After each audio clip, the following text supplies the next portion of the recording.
Ante todo, buen día. Vamos a continuar con el temario de Neurociencias 2 acerca de los trastornos neurocognitivos. Este es un tema largo, es un tema complejo y voy a tratar de simplificar lo más que se pueda el tema de los trastornos neurocognitivos, ¿sí? Su definición, características de esa definición, la clasificación de esos trastornos neurocognitivos y de esa clasificación abordar solamente algunos puntos que es muy importante que tomen en cuenta a la hora de hacer el diagnóstico de este tipo, ¿sí?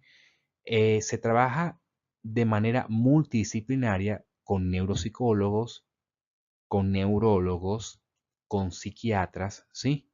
Y algunos terapistas, por ejemplo, del lenguaje, ¿ok? Que nos ayuda a mejorar la calidad de vida de estos pacientes.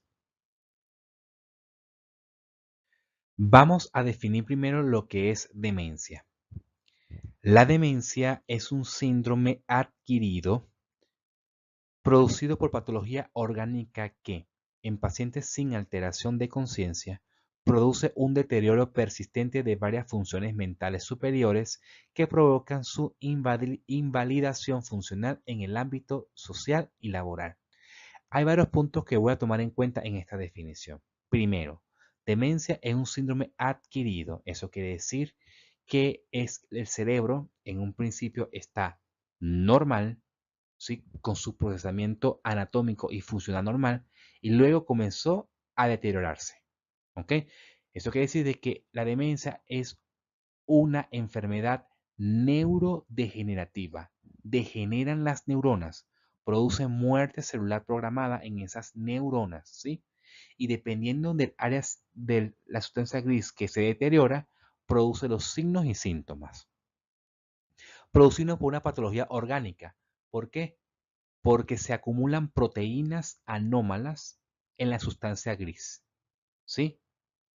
Y en algunos casos también en la sustancia blanca y núcleos subcorticales, que eso lo voy a explicar más adelante.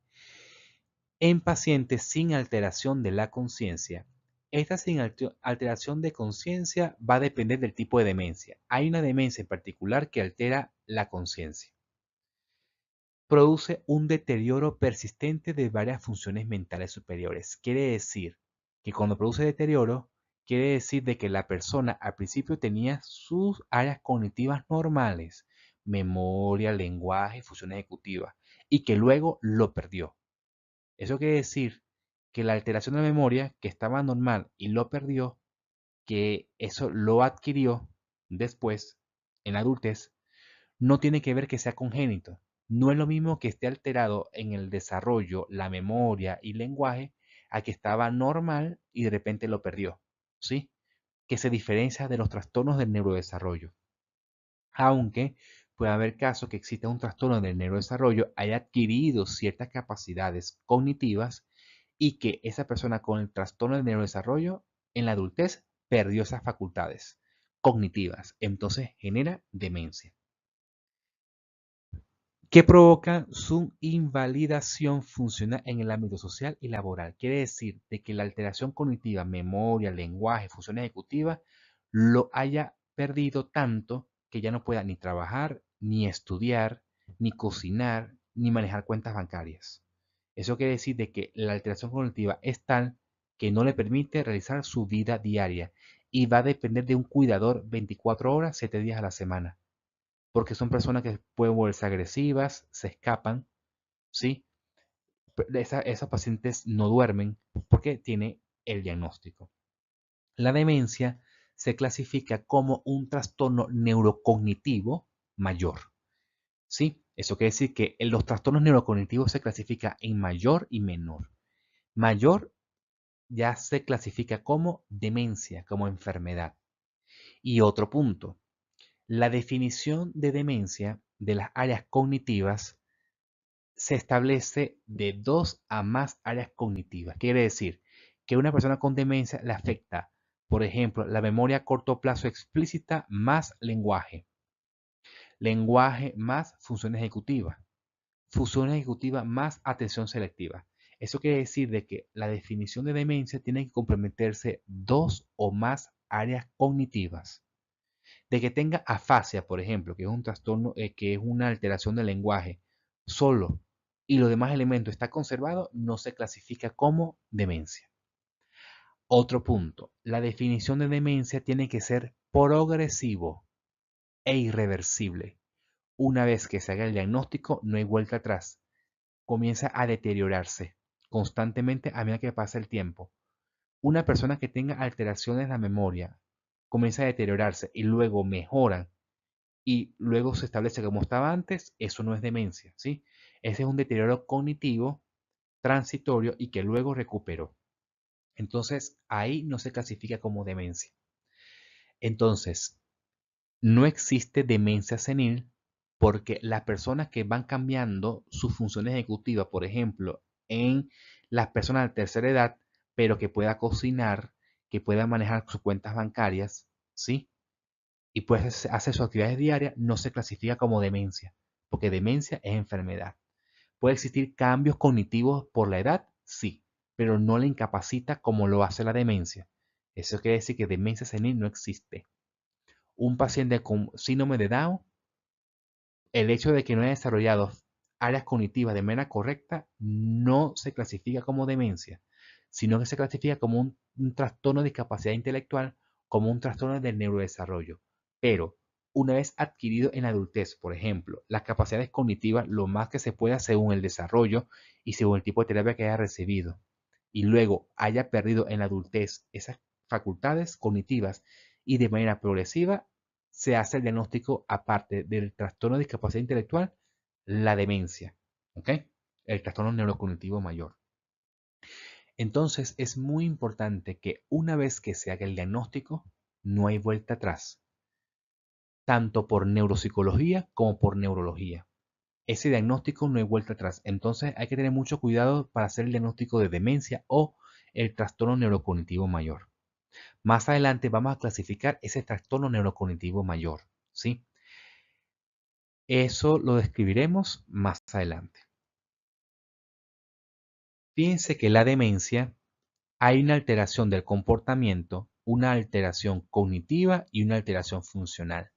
Cognitiva, dos o más áreas cognitivas que interfieren en el comportamiento. Se describe que cambian de personalidad. Antes era una persona y después se convirtió en otra persona, porque las áreas cognitivas se están deteriorando y eso hace que cambie la personalidad, el comportamiento. Y estos dos hace de que funcionalmente no rinda, le interfiere en su actividad diaria como cocinar, cuentas bancarias, trabajar, estudiar, entre otros. Entonces la combinación de los tres genera la definición de demencia, que es irreversible, es progresivo. Ahora bien, fíjense que estas tres áreas lo evalúan varios profesionales de la salud. Por ejemplo, el comportamiento lo puede evaluar un neuropsicólogo y un psiquiatra. El área cognitiva lo evalúa un neurólogo, ¿sí? El área funcional también lo evalúa un psicólogo.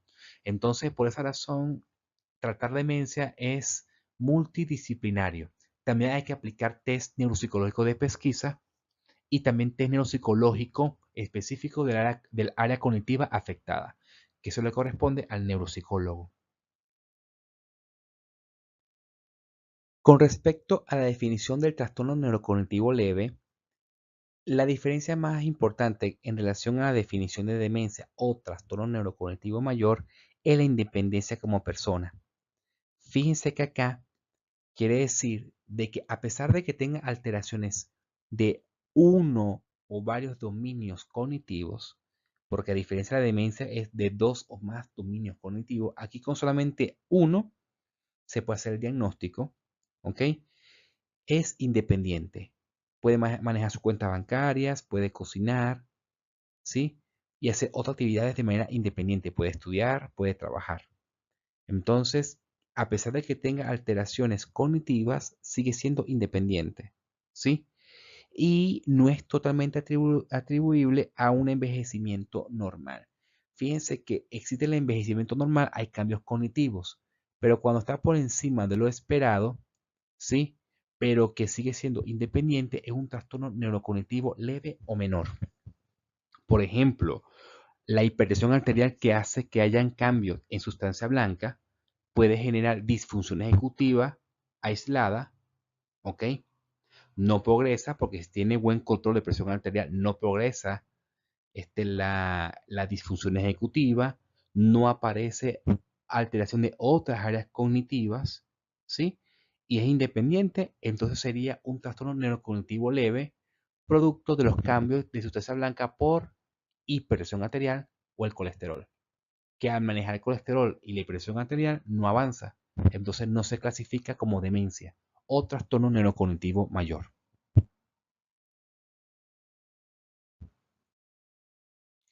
Fíjense que existen factores de riesgo para desarrollar un trastorno neurocognitivo mayor o demencia. Por ejemplo, la edad. Edad mayor a 65 años se describe que puede desarrollar, por ejemplo, enfermedad de Alzheimer, que la enfermedad de Alzheimer es un tipo de demencia. Nivel de escolaridad bajo tiene que ver con la disminución de la reserva cognitiva. ¿Qué ocurre? Una persona que tenga estudios universitarios, cuando se le aplique un test neuropsicológico, aplica sinónimos, ¿sí? Y esos sinónimos retrasa la aparición de los trastornos demenciales. El alelo E4 con respecto a las apolipoproteínas tiene que ver con el transporte de lípidos.